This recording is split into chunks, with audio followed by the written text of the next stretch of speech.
tonebladet er meget bred i den, og så er den kort. I forhold til de gamle flutes, som mange kender, der er bladene meget lange i det, og giver nogle andre vibrationer. De er mere dybe i det.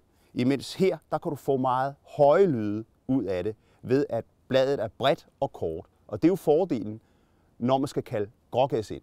Man holder en short reed, uanset hvad det er for en short reed. Den holder man sådan her, så man har spidsen af kaldet inde i sine fingre. Og så putter man fingrene ned omkring. Og det er meget vigtigt, at der er en lille smule hul her, så der kan komme luft ud, og der kan komme luft ud der. Og fælles for gåsekaldene, Greylag Hammer og et Canada gåse short reed, der bruger man sin anden hånd som en lyddæmper.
Det man kan gøre med grågåskaldet, det er jo, at man kan bygge en slags rutine op, som når man skal have deres opmærksomhed langt udefra.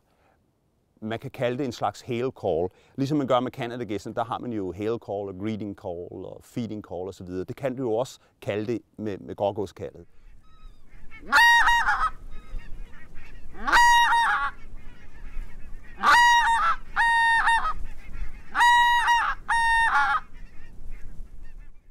Greeting call kan vi kalde det. Der trækker man det høje smæld væk. Det kalder man lidt væk og laver en lille smule lavere.